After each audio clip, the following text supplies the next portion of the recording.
Hello everyone and welcome to my channel. In today's video we'll be talking about Bree Van de Kamp from Desperate Housewives. Bree is a complex and often misunderstood character, and over the show's 8 seasons she goes through incredible transformation and reveals a remarkably strong personality. While watching the series I discovered one golden key that helps explain much of Bree's behavior, and today I want to share it with you. Hi, my name is Anna and I'm certified relationship coach based in Germany. I worked with over 100 happy clients, helping them navigate their love life with clarity. And as the saying goes, I practice what I preach. I'm also happy married myself. On this channel, I explore relationship dynamics through popular movies and TV shows, helping you to understand complex psychological patterns using well-known stories and characters. Bree Van de Kamp is a true lady and, at the beginning of the show, the perfect example of traditional housewife. She tries to do everything with extreme perfection, but somehow she really struggles when it comes to relationships. Her first marriage with Rex doesn't work out. Her relationship with her children are deeply troubled, and even her close friendship with Lynette, Gabrielle and Susan, which seems to be a safe space for Bree, nearly falls apart by the end of the show after the murder of Gabby's stepfather. And have you noticed how Bree's love life unfolds? While watching the show I realized she somehow keeps attracting emotionally and mentally unstable men. Her second husband Orson, the pharmacy George, the detective. Even Rex had a twist with his unusual sexual preferences. It might seem as a plot twist to keep us engaged with Bree's character, but it also reflects the psychological dynamics that plays out in the lives of people who are emotionally shut down and carrying unresolved trauma. The suppression of emotions was lovingly passed down through Bree's family, from grandmother to mother and from mother to Bree. Bree made one attempt to break through this trauma when she tried to share her thoughts and feelings with Rex, but he dismissed her. Rex and Bree were a really mismatched couple, both shaped by their parents and unable to open up and share intimacy. Even after many years of marriage, they remained strangers. And there are two important things to understand here. First, emotional responses, our feelings, don't just disappear. Even if a person learns to suppress or ignore them, learns to wear a mask, they don't simply fade. Sooner or later, the emotions will surface, often through disappropriate reactions. A clear example of this is the scene with the cake for Bree's daughter Danielle.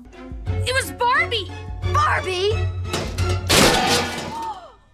What the hell is wrong with you? Now it's ruined! Everything is ruined!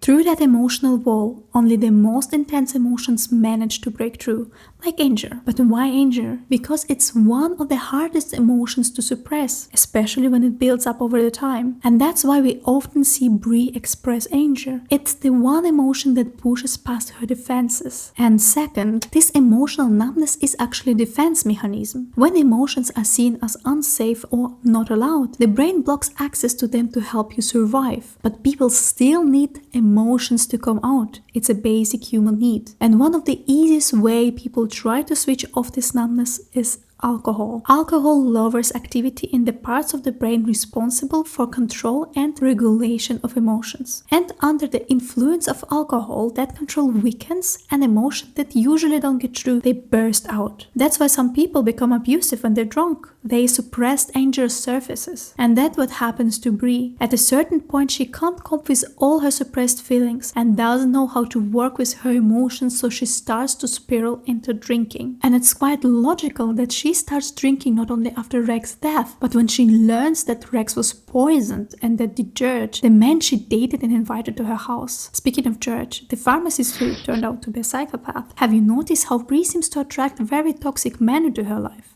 Why is that? The third aspect is when emotions are off limits. Emotional intelligence doesn't develop naturally. A person feels emotions but can't recognize, name or express them. And when Bree is overwhelmed by her feelings, she sets them aside for later. There's a perfect scene in the show that illustrates this.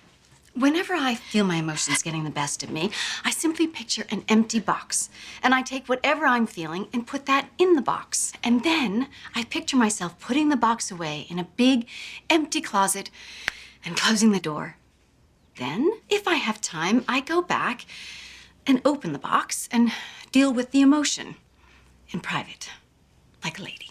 Bree doesn't notice red flags in men because she's disconnected from her feelings and her intuition. Since she can't recognize emotions, her own or others, she relies only on appearances and socially acceptable norms. And the psychopaths are especially good at this game. They read people and adapt to expectations, appearing socially acceptable and harmless. By the way, I just started watching the TV show You, and the Joe is a perfect example of it. From the outside, he seems like a great and loving guy, but he has his dark secrets. Would you like a review of Joe's character on this channel? If yes, let me know in the comments below. And yes, Bree falls in love with a mask. She wears one herself, unable to truly relax or open up, unable to build deeper, more meaningful emotional connection. And that mask attracts people who wear one too. People with something to hide, who have learned to conceal their true motives while seeming perfectly pleasant. What do you think about Bree Van de Kamp? And who should I do next?